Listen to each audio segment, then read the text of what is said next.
Bienvenidos a Angularidades, donde estaremos conversando sobre temas alrededor del framework de desarrollo Angular para crear aplicaciones web.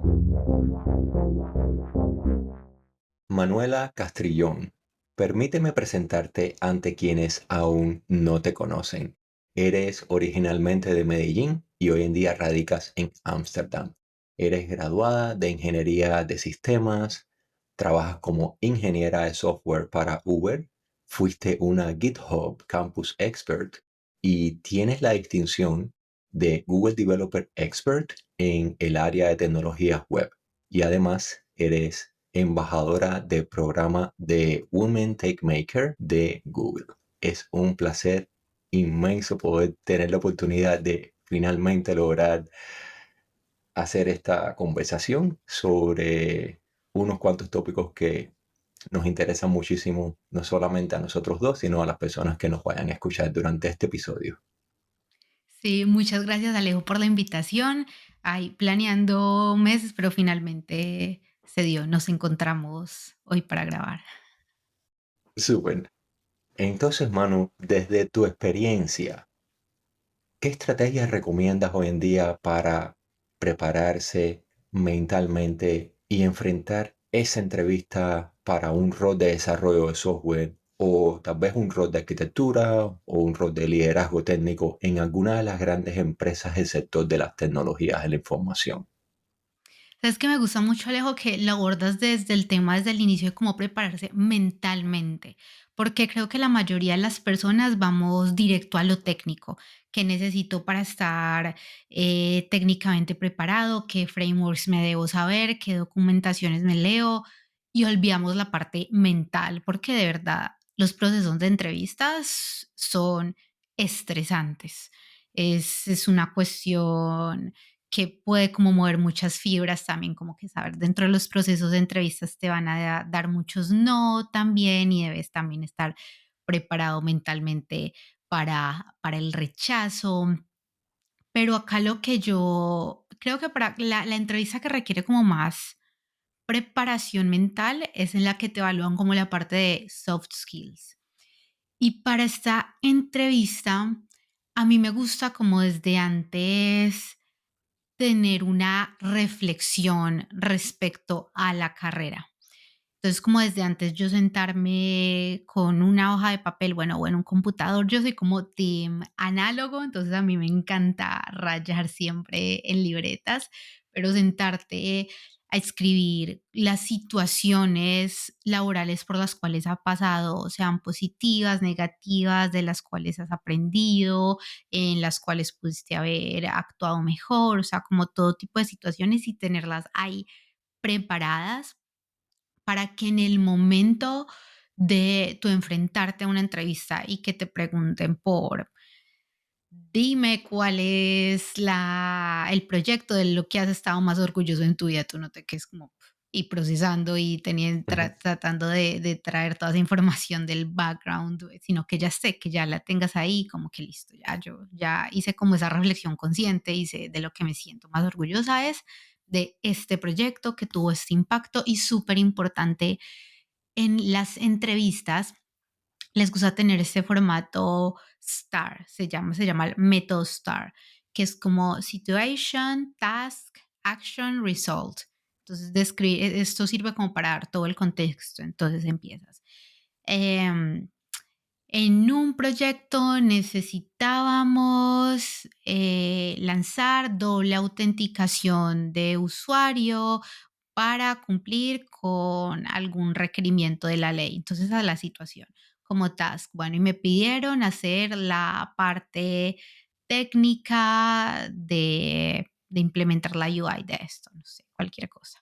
Acción. Ah, bueno, entonces yo lo que hice fue hablar con el equipo de compliance y que me explicara cómo funciona eso y el resultado salió, o sea, como que describir esto en ese formato les da a las personas como todo ese input que necesitan para poder tener contexto, pues como de ti, de cómo resolver los problemas. Está. El tema de la salud mental es súper importante, o sea, cómo asegurarnos de verdad estar en un buen estado mental en ese momento de, no sé, sería medita, levántate como tranquilo, que no estés de afán antes de conectarte a la entrevista, de estar en el Exacto. computador desde minutos antes, o sea, como que de verdad como persona estar bien.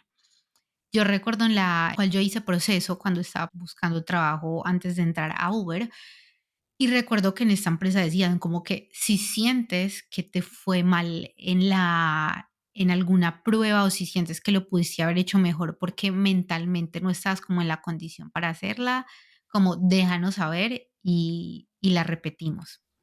O Hmm. sea, a mí eso me pareció como Esa es genial. tremenda buena oportunidad porque realmente uno debería ir con solamente con el optimismo que logra que pases por una serie de fases mentales que pudieran mitigar que cometas errores de nerviosismo o de no sentir que realmente eres una persona que tiene valor, porque si te están dando la oportunidad para entrevistarte es por algo, porque el resumen lucía bien, porque eres una persona que tiene cierto nivel de matching, de ajuste con lo que ellos están pidiendo y realmente estás ahí para poder responder, añadir valor a las preguntas que van a definir si eres una candidata o un candidato óptimo para lo que están buscando. Y si uno no llega ahí empoderado, si uno no llega con una visión fuerte de quién uno es, uno no tiene que estar como uno ha visto a veces y como uno también ha cometido el error, tratando de simular una manera de hablar o una forma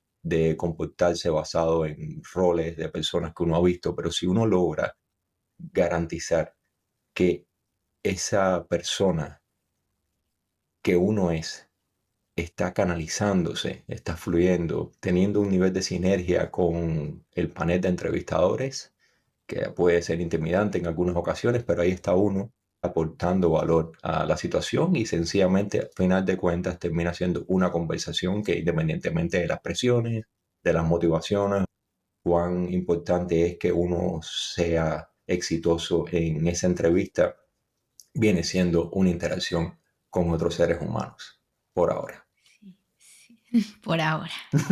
Sí. Y porque hay empresas que están Ojalá. haciendo magias con agentes de AI que son los que te hacen esa primera llamada, ese screening, Me y es parece intimidante eso, horrible. ¿no? Sí, o sea, y aparte de lo intimidante, siento que en estos procesos no es solamente como la empresa entrevistándote a ti, sino que es para ti como desarrollador o cualquiera que sea tu rol, como evaluando si la empresa es un buen match para ti. Entonces, si te entrevista una máquina, ¿qué, qué input puedes tener tú ahí sobre la empresa? O sea, como que creo que faltaría mucho ese factor humano. Aunque hay muchas máquinas que están detrás de la fachada, desde el momento en el que uno hace el envío de resumen, ya automáticamente no es Sí, una persona, en la mayor parte de los casos, fundamentalmente las grandes empresas, la que está decidiendo si te pasa a la siguiente fase de revisión.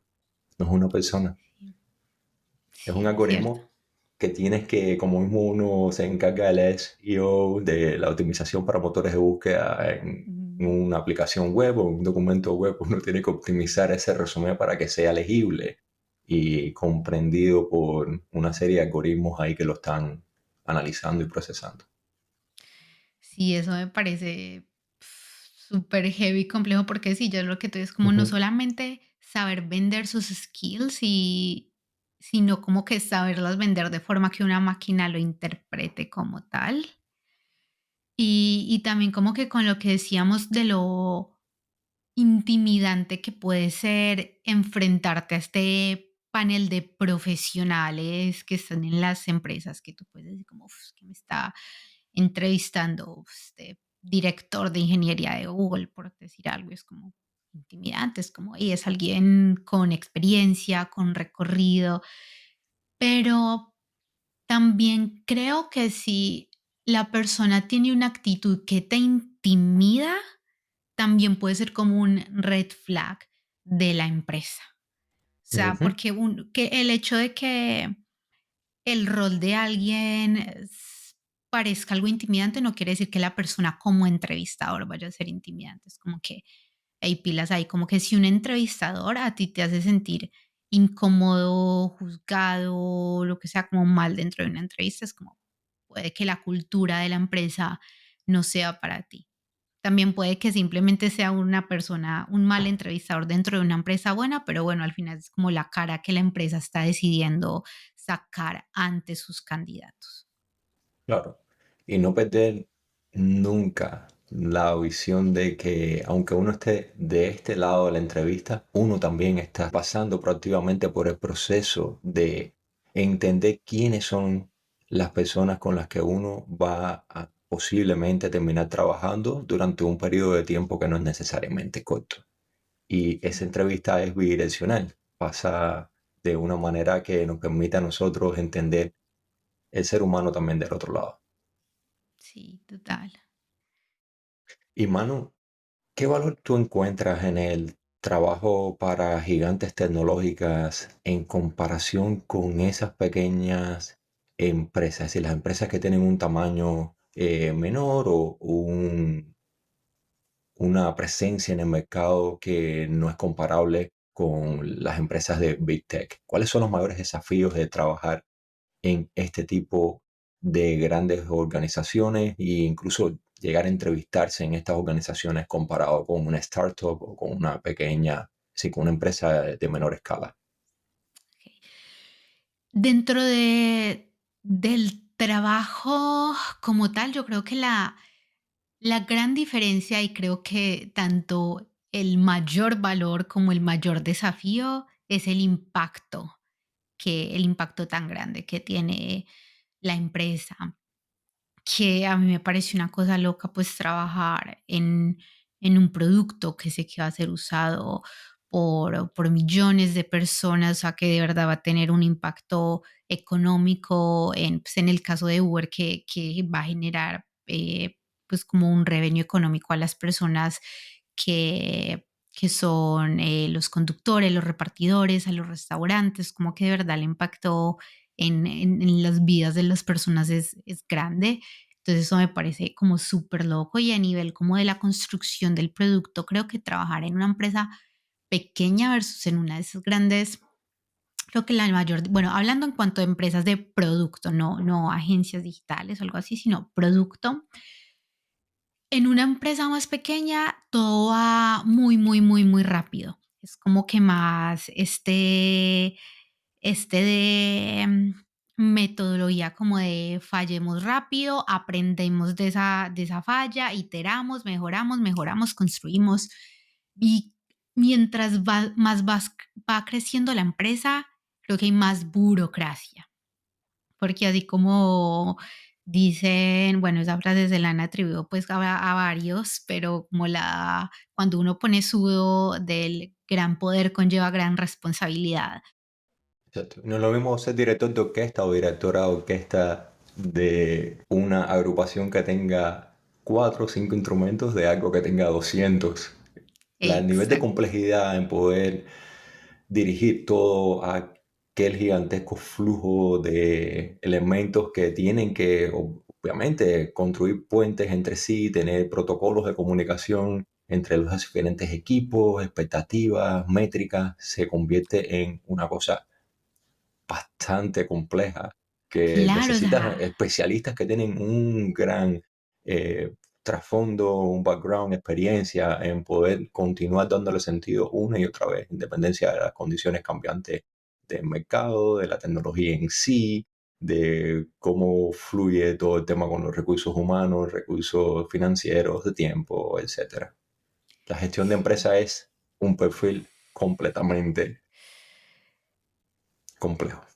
Sí, y que aparte que cuando ya es una empresa que está de cara a un mercado no local, sino global, se te abren todo este montón de posibilidades y de nuevos escenarios. O sea, por ejemplo, yo trabajo en el equipo de checkout en Uber. Entonces, ya no es simplemente construir una plataforma en la cual puedas pagar, sino como qué métodos de pago existen en Estados Unidos, en Colombia, en España, en África, en India, como todas esas diferentes posibilidades que hay y más aún importante de que eso, qué regulaciones legales hay para pagar con estos con estos diferentes medios de pago. Entonces ya no puedes hacer lo que harías en una empresa pequeña que es monté la pasarela de pago, no funciona, le arreglo esto, sino como hey, necesitamos toda una planeación para sacar cualquier feature porque necesitamos asegurarnos que, pues primero que el usuario lo necesita y también que lo vamos a hacer bien, porque ya no es como que a 2 personas los va a dejar pagar, sino a un montón de gente. Y que sea algo que cumpla con todas las regulaciones a nivel legal, porque si no, igual también por el mismo tema del impacto, pues algo mal hecho puede tener consecuencias a nivel legal negativa para la empresa, pues sí, aparte que simplemente como no es lo correcto de hacer, o sea, como que todos deberíamos obviamente hacer como cosas que sean como compliant con la ley, pero me refiero, es como que al estar en un mercado global estás expuesto a más escenarios y lo hace mucho, mucho más complejo de hacer. También creo que una gran diferencia es que ya en las empresas grandes tienes suficiente cantidad de información y experiencia como para tomar mejores decisiones basadas en hechos. Creería como que una empresa pequeña se parte más de la teoría, de la visión de quienes trabajan ahí, de lo que ha funcionado en el mercado. Mientras que en una empresa grande ya sabes que si pusiste a la mitad de los usuarios, le pusiste el botón verde, a la mitad de los, pues por como simplificarlo mucho, pero a la mitad de los usuarios les pusiste el botón verde, a la mitad de los usuarios el botón azul y los que tenían el botón azul le dieron más clic y tienes muchos datos, una gran cantidad de usuarios para corroborarlo, sabes que ese es el camino correcto.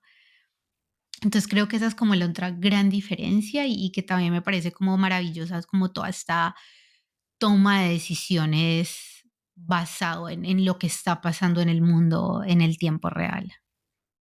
Exacto. Y esa diferencia obviamente tiene un impacto en la brecha que existe entre alguien que no haya sido expuesto a ese tipo de colaboraciones y de trabajo a ese nivel en una gran empresa viniendo a lo mejor de un emprendimiento mucho menor o de una empresa que no seguía las prácticas que generalmente se ven en el Big Tech.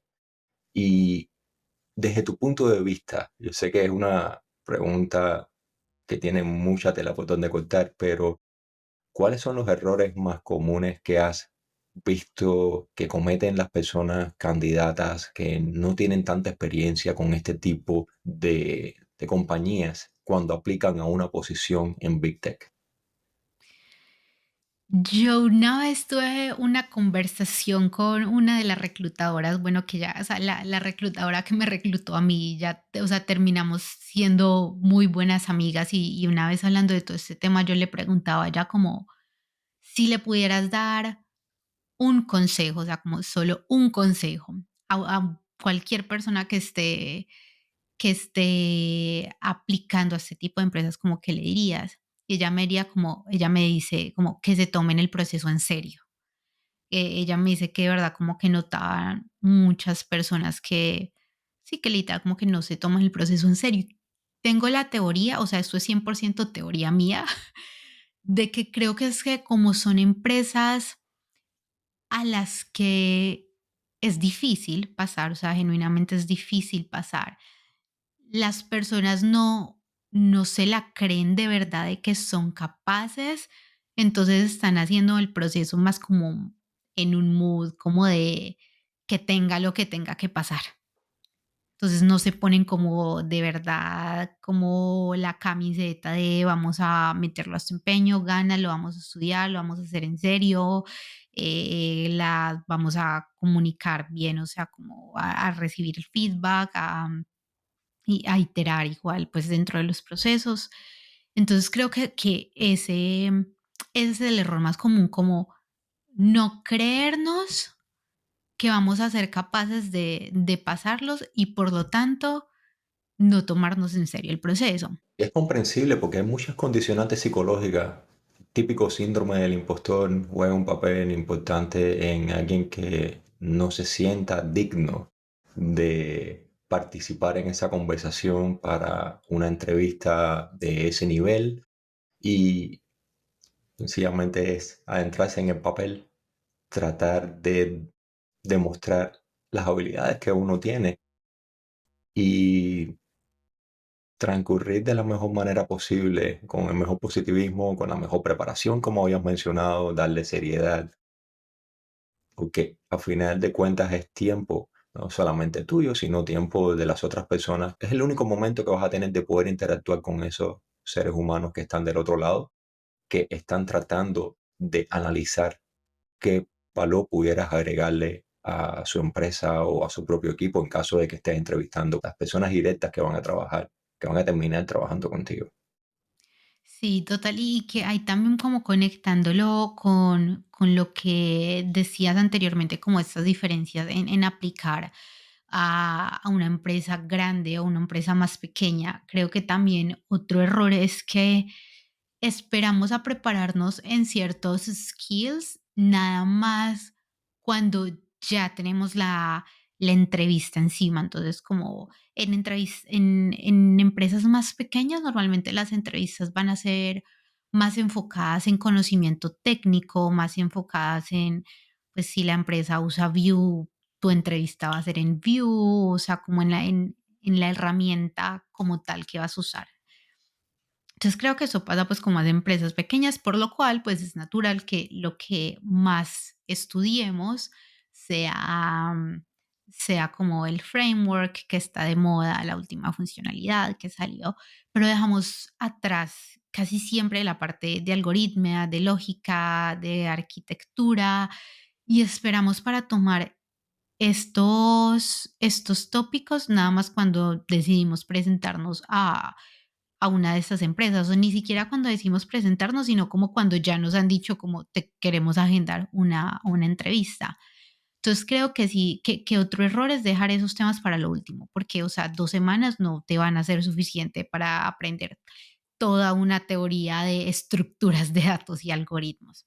O rescatar lo de cuando uno estudió eso posiblemente Total, hace una década o hace varios años.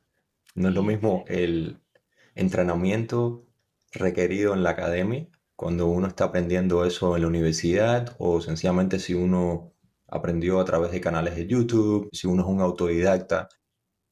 No necesariamente como front-end uno aplica ese conocimiento de algoritmia y de estructuras de datos todos los días de la misma manera y en cada proyecto. Así No es. es tan común hacerlo en el lado de front-end como otros niveles de programación. Entonces, ¿qué tipo de algoritmos o estructuras de datos básicos consideras que debería repasar alguien que se prepare para una entrevista técnica, para un rol de frontend hoy en día, con las complejidades que tiene esta disciplina dentro del desarrollo web o el desarrollo de aplicaciones con vistas al 2025? Eso es como 100% dependiente de la empresa en la que vayas a trabajar. O sea, yo creo que para iniciar una carrera como desarrollador web, no necesariamente necesitas saber como de estructuras de datos. O sea, sí considero que son definitivamente cosas que te van a ayudar a desarrollar tu pensamiento lógico, tu capacidad de análisis, cómo Ujú. aborda los problemas, pero no es como que no vayas a conseguir trabajo si no lo sabes. Pero definitivamente te va a hacer un mejor profesional, un mejor desarrollador. En cuestiones de entrevistas, lo que yo he notado es que no hay ninguna diferencia en cuanto a las cosas que debes aprender de estructuras de datos, de algoritmia. Si va a ser un rol de frontend o backend, DevOps, lo que sea, sino que te van a hacer como exactamente las mismas preguntas. Porque al final Ujú. como que lo que te van a estar evaluando es como la capacidad en la que resuelves problemas. Y eso es transversal a cualquier área de especialización. Lo que puede cambiar es el lenguaje de programación subyacente en el cual realices el ejercicio.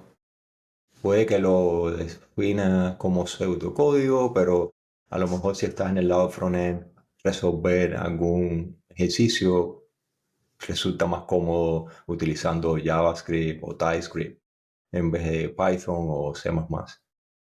Sí, o sea, y por ejemplo, en Uber, yo sé que es una empresa en la que, pues, hasta este momento, puede que cambie la otra semana, pero hasta este momento, yo sé que es una empresa en la que si vas a hacer, una entrevista para frontend, no tienes que necesariamente hacer tu prueba en JavaScript. Si tú dices: "Me siento más cómodo resolviendo este problema en Python", lo puedes perfectamente hacer y no hay como ningún problema.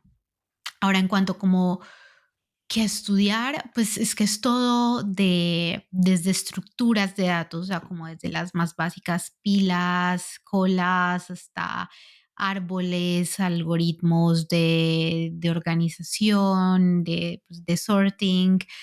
Em, También súper Grafos, importante, sí, todo eso, ¿va? toda la teoría de grafos, el direccionamiento, la estructura de los nodos, los caminos, optimización, eso es relevante.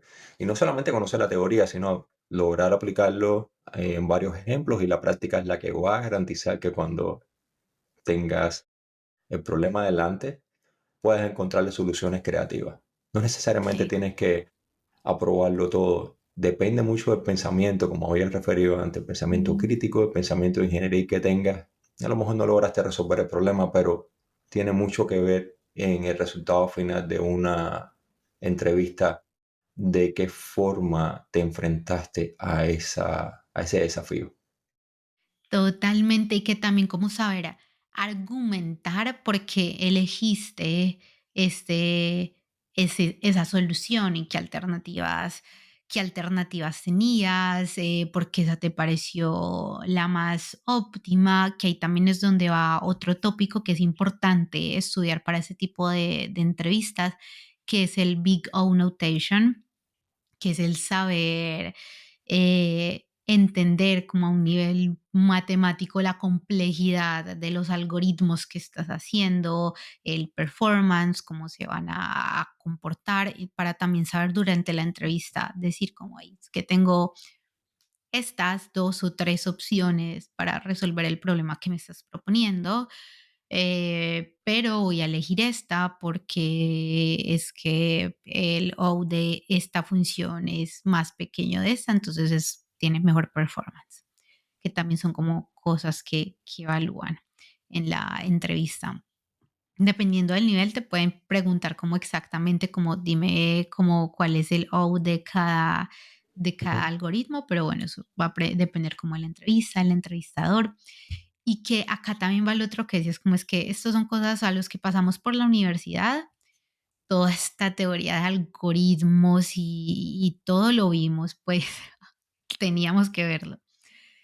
Y, y es una parte que creo que pasan mucho por alto las personas que son autodidactas, porque claro, eso no es necesariamente como lo que te va a dar un trabajo de entrada, el saber teoría de algoritmos y estructuras de datos, entonces como que la dejan como para un lado y tú no necesitas para nada un título académico para entrar en una Big Tech, pero sí necesitas definitivamente saber de algoritmos y estructuras de datos. Entonces, como que también súper importante si te vas a ir por el camino de autodidacta con miras en algún día estar en una Big Tech, como ahí estos son tópicos que debes agregar en tu lista de estudio desde temprano. Como tú ya dijiste, eso no es algo que va a salir de nada, o sea, como que ni en 2 semanas vas a lograr recordar todo lo que estuvo ahí de la universidad.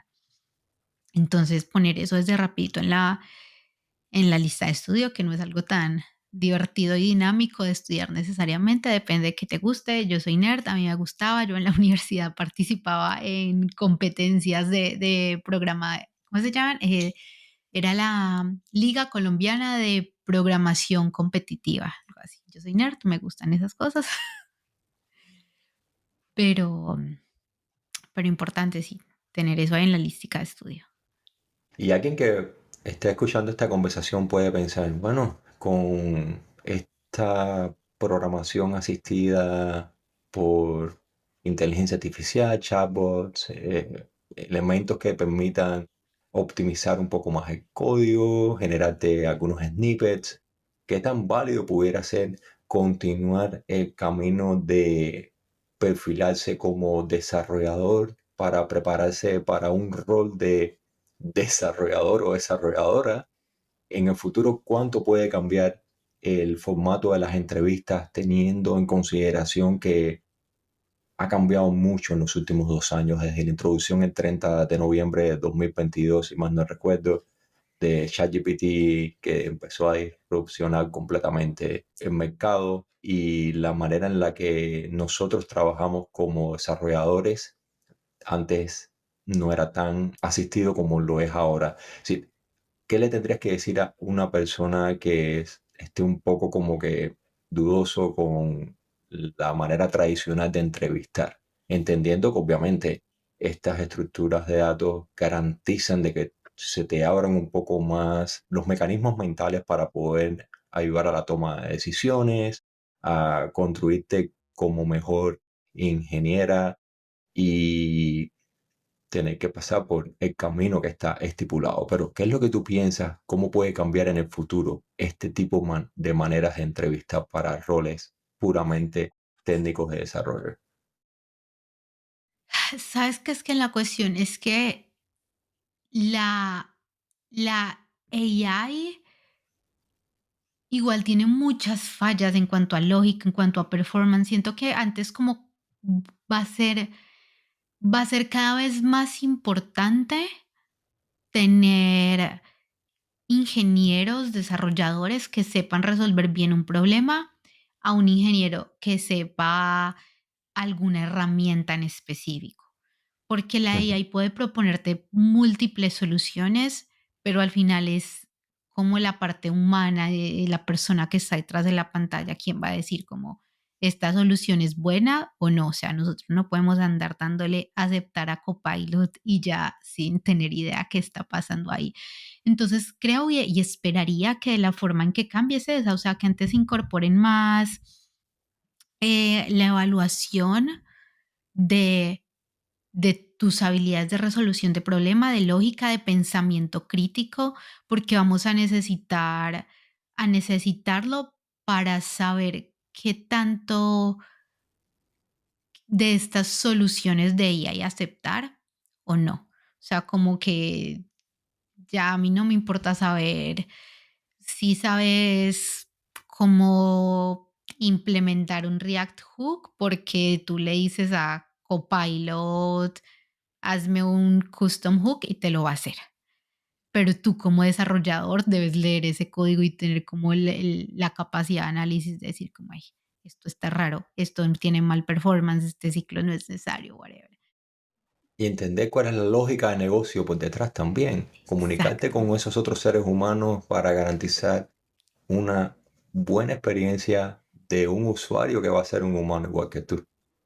Sí, que está como este meme que me acuerdo que decía, para que la AI te funcione necesitas unos requisitos de usuario claros. Es como, entonces, como nunca, nunca nos vamos a quedar sin trabajo. O sea, no. Exacto, Entonces exacto. sí, creo que es eso y esperaría que se enfoque más a eso y que también esperaría que las entrevistas o que las empresas empiecen a buscar roles más de personas que no sean como el ingeniero de JavaScript, el ingeniero de Python, sino personas que sean simplemente ingenieros, personas con la capacidad de resolver problemas, capacidad de análisis y que se puedan enfrentar a múltiples herramientas que está cambiando rapidísimo esto. O sea, yo la verdad creo que los desarrolladores de UI vamos a ser inútiles en un par de años. O sea, una UI y que algo que sea nada más poner estilos y que te ponga bonito, eso ya lo está empezando a hacer, creo que Figma solo, creo que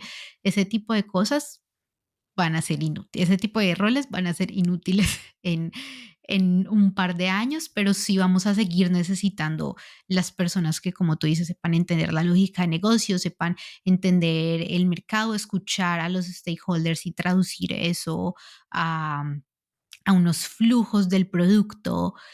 Y entonces sí espero que eso se vaya como más hacia ese lado.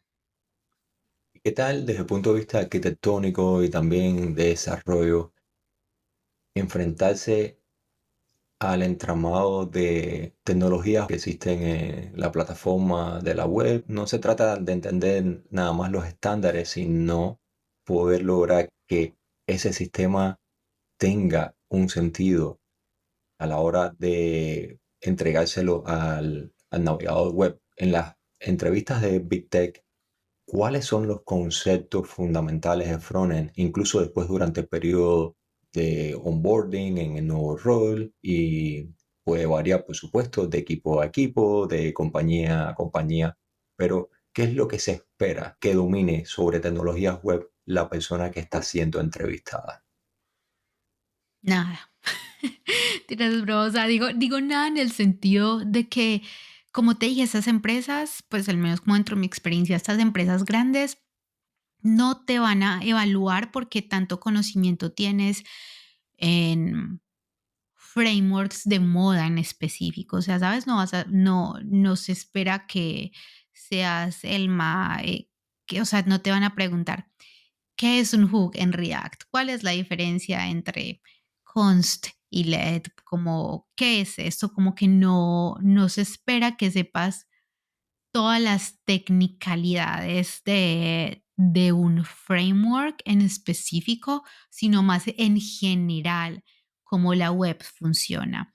Que sepas usar JavaScript, CSS y HTML de forma avanzada y que tengas contexto de los conocimientos, de cómo funciona un, un framework de JavaScript sin ponerle nombre a él necesariamente, pero de cómo funciona la web en general.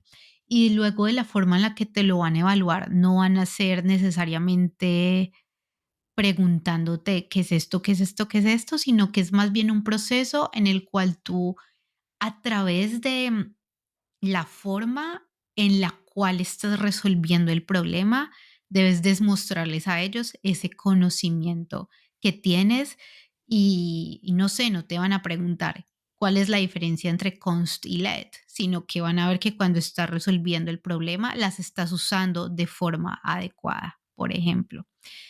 Por eso también es como súper importante durante el proceso de entrevista hablar, hablar, hablar, hablar mucho, al, explicarle al entrevistador cada paso que estás haciendo. O sea, creo que tú puedes, digamos, te ponen un problema de web, hazme una tarjeta que me muestre tal información. Puedes sentarte ahí y hacerla perfectamente, pero si te quedaste callado mientras la hacías, perdiste. Nunca supieron cuál fue tu tren de pensamiento, qué es lo que hay por detrás de todo ese proceso de análisis, de pensamiento crítico, como habías mencionado anteriormente. Eso es clave en la entrevista. Y eso también se tiene que practicar si eres una persona que, por la razón que sea, no está acostumbrada a poder ir narrando ese proceso. Eso también se entrena, como cualquier otra habilidad, skill técnico. Eso es una de las que hay que desarrollar, definitivamente. Y no importa si uno quiere cambiar de trabajo o si uno se va a enfrentar a una entrevista en una Big Tech o en una compañía pequeña, es importante tener Sí. esa habilidad porque es una de las cosas que nos caracteriza a nosotros como seres humanos, poder cooperar con otros y poder garantizar de que otras personas también pueden aprender del proceso de trabajo. Sí, eso es un ejercicio que a mí me gusta mucho hacer en mi día a día con las personas a mi alrededor, como de cuando tengo algún problema de algo técnico, me gusta contárselos nada más para hacer el ejercicio de, bueno, ¿Cómo le explico esta cosa súper técnica, súper específica que estoy acá, con la que estoy luchando, a alguien que no tiene idea de esto o alguien que no es técnico? Entonces, a veces literal como que me siento con persona y como te voy a contar esto y necesito que me digas si es entendible, como que dame feedback en mi comunicación.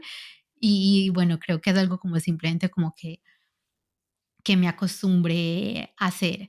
Entonces, como que como en esas interacciones pequeñas del día a día, pues con quienes te rodea también y practicar esas habilidades de comunicación. A mí me encanta, como también con mis amigos desarrolladores, hablar de cosas técnicas, porque es este mismo reto, listo, cómo le cuento de esta cosa, de este problema web que estoy teniendo a alguien que es DevOps, entonces no va a tener idea de esto, pero quiero traducir todo esto que sea entendible para él, que también es lo que te puede pasar en una entrevista. Puede que en una entrevista de estas de algoritmos estés aplicando para un rol web, pero como es una entrevista de algoritmos, tu entrevistador sea alguien de backend, entonces debes hablar en un lenguaje que sea como universal para todos. Entonces, aparte de la comunicación, sí, súper, súper clave. Y incluso si se te ocurren ideas que sean malas, decirlo, porque son malas por una razón. Tú puedes decir, uy, sabes que la primera forma en la que se me ocurrió que esto se podría resolver es tal, pero no, es que esto sería malo por esto, esto, esto, entonces estoy considerando de pronto otra opción que me permita que esto se haga de esta forma. Todo eso, hablarlo, hablarlo, hablarlo, hablarlo, porque todo eso es input, input para que el entrevistador entienda qué está pasando por tu cabeza y que también qué puede pasar. Si tú llegas, te dicen, necesito que me resuelvas este problema algoritmia, tú, lo haces, pasó, todo perfecto, todos los test pasaron, y la persona no dijo nada, ¿qué pienso yo? Pues se sabía la respuesta.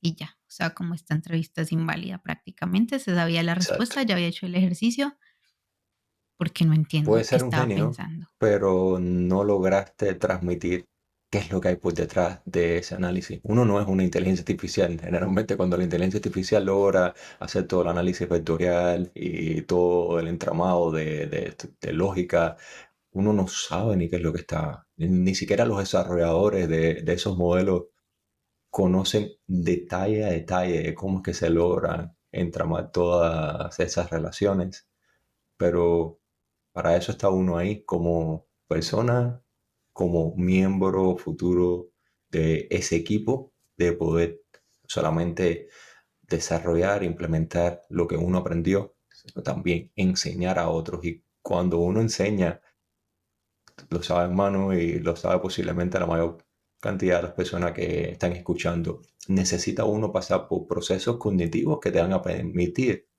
dominar mucho mejor ese tópico que uno está tratando de comunicar a otras personas.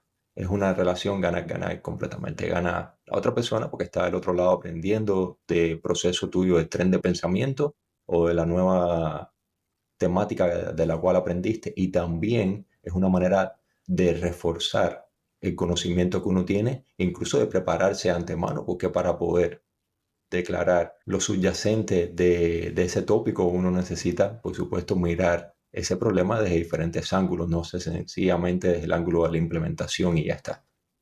Sí. Y lo que tú dices, preguntarte como, bueno, ¿y qué pasaría?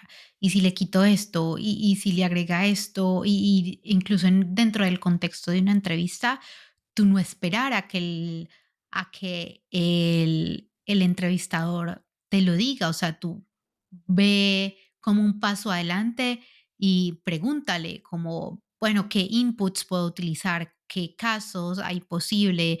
¿Cuál esperas que sea la salida de mi problema en este escenario? Como muestra que Ujú. sabes, no te quedes como en esa solución básica, como, hey, ¿cuál es la diferencia en que hagas?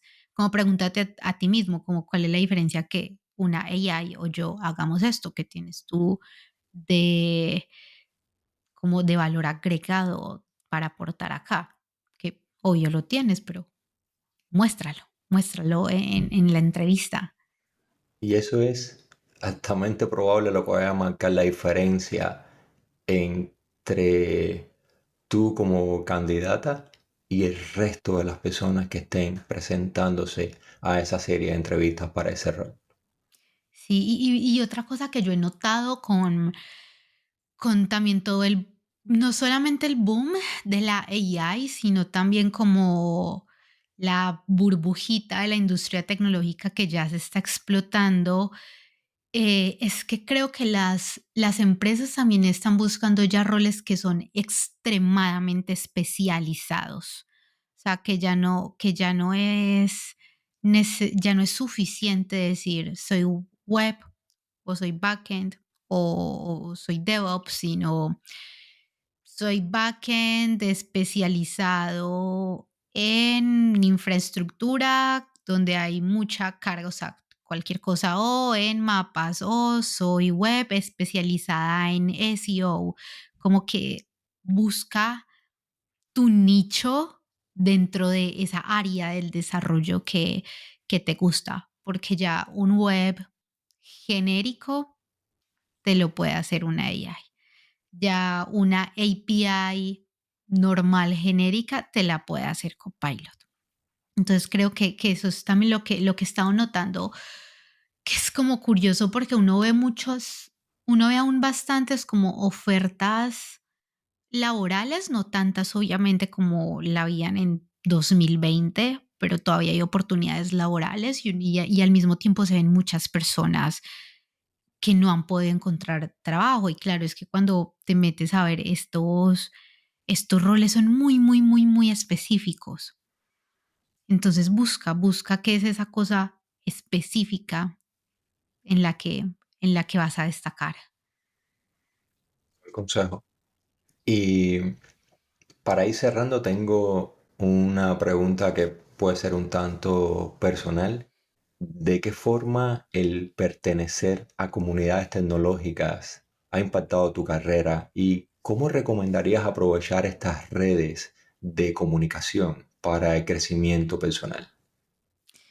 Bueno, como para contexto, yo, pues Alejo sabe, pero como para contexto de quien está escuchando por acá con nosotros, yo he estado en comunidades tecnológicas desde el 2016 ya y he tenido la oportunidad de estar como desde todos los roles, o sea, como asistente, staff, organizadora, líder, founder, speaker, como en todos esos diferentes roles. Entonces ha sido como un camino largo y súper bonito. Y creo que bueno, creo que son como tres cosas, o sea, se me ocurre un montón, pero como que creo que son tres cosas principales. La primera es que siento que me rompió la burbuja tan pequeña en la que vivía en cuanto a qué creía yo que podía lograr profesionalmente. O sea, para mí en 2016, 2017, lo máximo a lo que yo creía que podía aspirar era trabajar en ciertas empresas locales, ciertos nichos muy em, como en las empresas de siempre, como estas empresas que para nuestros padres, nuestros abuelos son como las industrias que consideran que son las que se tienen éxito. Y era todo como muy local y para mí era eso como hasta ahí puedo llegar yo y a ciertas empresas era como, puf, o sea, hasta allá. Son empresas que tienen que continuar existiendo, es decir, tiene que haber esa fuerza local que permita garantizar esos servicios a escala pequeña, pero también está la ambición que puede que no tengan todas las personas y está totalmente bien, es entendible la ambición de ir un poco más allá, global, rebasar esa barrera mental. Exacto, totalmente. Para mí es como no, como tú dices, o sea, son empresas que tienen que existir, son extremadamente importantes dentro de la industria local, pero digo, como mi problema era que para mí eran como mi única opción y como ya hasta ahí puedo llegar. Y después de conocer como gente y las empresas y ver qué estaban haciendo otras personas, como ahí, no solo hay esto, hay como toda esta gama de posibilidades de las cuales puedo elegir y para las cuales me puedo preparar. Entonces creo que me abrieron un mundo profesional gigante al cual podía aspirar. A través de las comunidades fue que pude asistir por primera vez a conferencias de tecnología en el extranjero, porque cuando estaba estudiando en la universidad me gané una beca para asistir a JSConf en Europa, de hecho, fue como en 2018. Y de nuevo ahí es como se me abrió otro mundo, o sea, ya no es como solamente Estados Unidos, que es lo primero que ves, sino como ya luego, wow, Europa, y también hay empresas, no hay solamente agencias, hay empresas de producto, y no solamente esas empresas existen, sino que hay personas de mi país, de mi contexto, con mi background, trabajando en estas empresas, o sea que, wow, no es algo imposible para mí. Ya conocí a alguien que lo logró, o sea que yo también lo puedo lograr, que es como cuando es como súper importante los role models, porque bueno, una cosa es lo ves, pero ves a únicamente hombres americanos blancos trabajando en Big Tech, pues tu subconsciente acepta que, ok, eso es una industria para ellos. Pero cuando ves a una mujer, por ejemplo, hay una chica que me inspira mucho, ella se llama Luza Jaramillo, ella es colombiana, ella trabaja en Electronic Arts y allá la conocí en Grace Hopper Conference y para mí como, wow, o sea, es una mujer, es de Medellín, es de mi contexto, es como que venimos de la misma parte, o sea, yo también puedo llegar a esas cosas. Y cierto que todo este mundo me lo abrieron las comunidades. También siento que me permitió encontrar a personas maravillosas que son role models, amigas, mentoras, eh, que, que de alguna forma como todas nos ayudamos entre todas y como mujer particularmente hay como situaciones que pasas en la industria, es como, "Ay, no sé si soy yo o si esto es algo en común que le está pasando a alguien más y tener como esos espacios para compartir y hablar de estos temas es espectacular. Y el tercer punto es el aprender de habilidades blandas, porque en la universidad todo es muy técnico, muy, muy, muy técnico y las personas que estudiamos ingeniería tendemos a ser más cuadriculadas, entonces no tendemos a tener como tanta como fluidez hablando en público o explicando, enseñando. Y no es una cosa de estigma, sino como que, no sé, siento que también si estudias ingeniería es porque te gustan como las cosas exactas y la matemática y es, bueno, es una tendencia, no una generalización.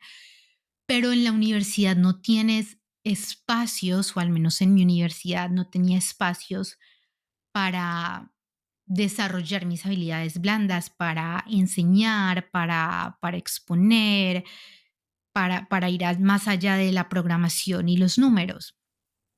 Y en las comunidades encontré como un espacio seguro en el que es como, y todos acá estamos aprendiendo, entonces todos acá nos podemos equivocar, pero como dentro de ese contexto, pues también nos enseñamos y aprendemos qué significa liderar y organizar eventos y gestionar y hablar en público y enseñar que luego van a ser habilidades que te van a servir en tu trabajo cuando ya tengas que mentorear a un compañero, cuando tengas que presentar en una reunión, eh, cuando te tengas que enfrentar a desconocidos en una entrevista para hablar con ellos.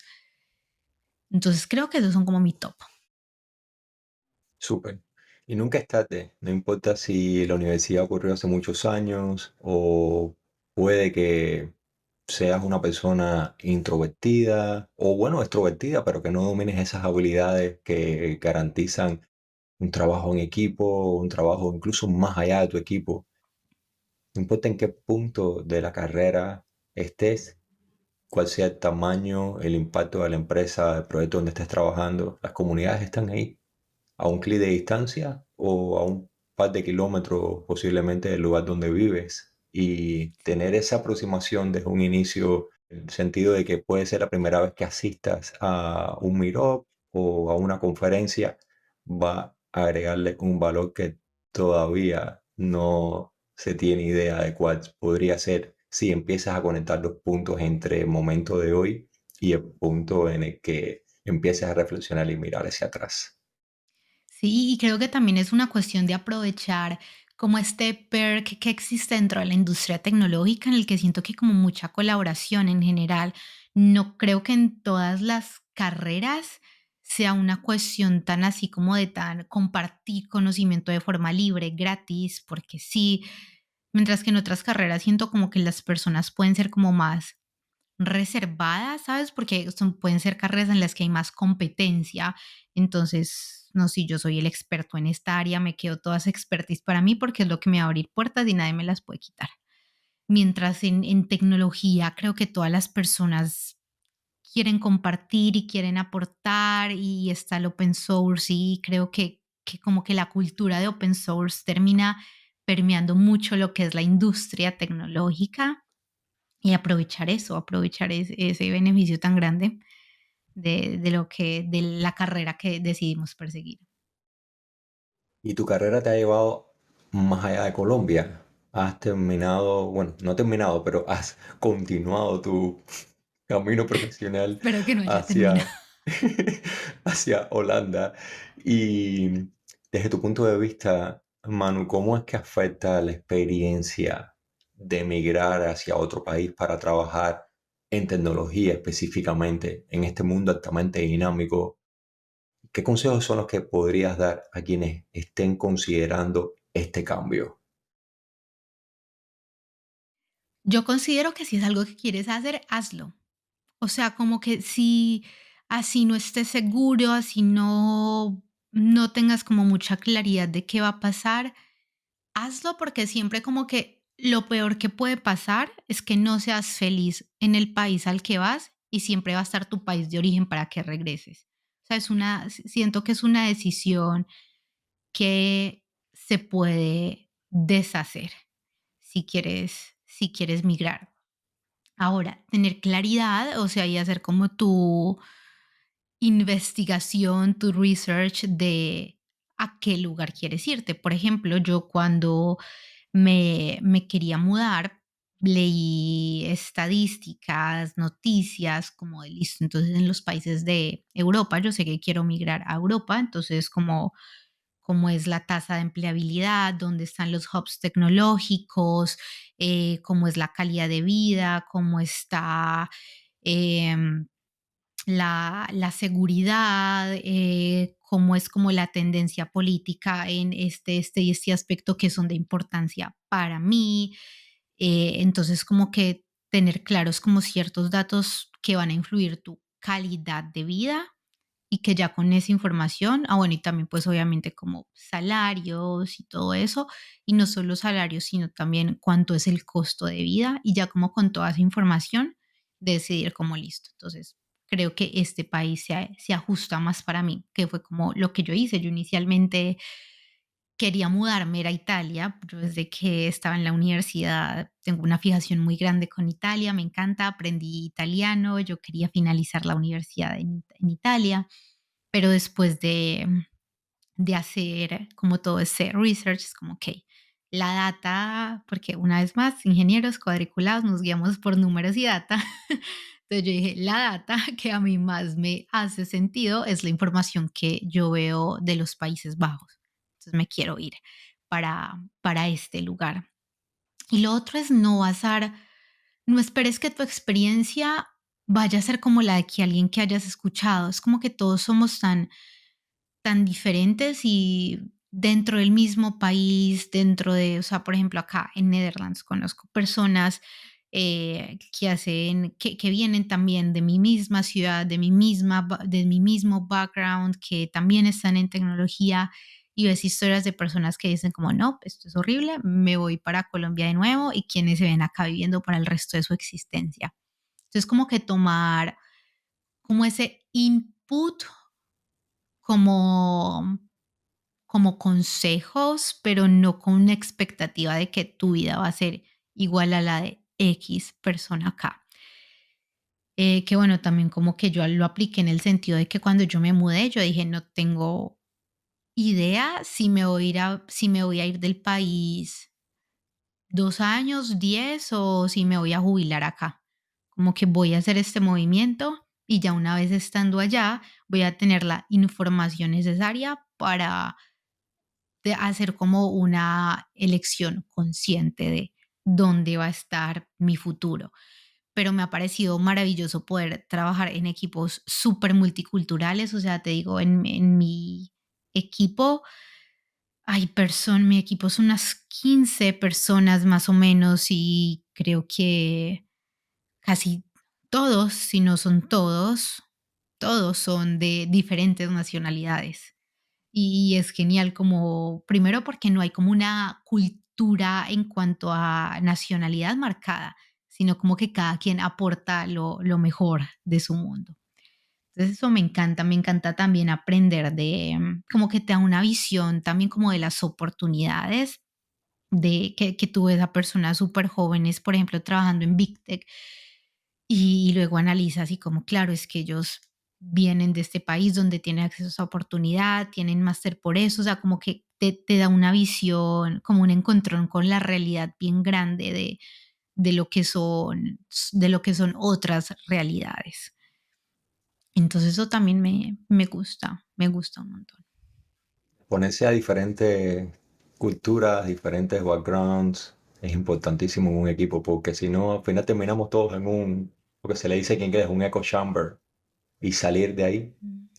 no solamente te limita como persona, sino que es bien, bien complejo acostumbrarte a otro tipo de dinámicas y otro nivel de pensamiento.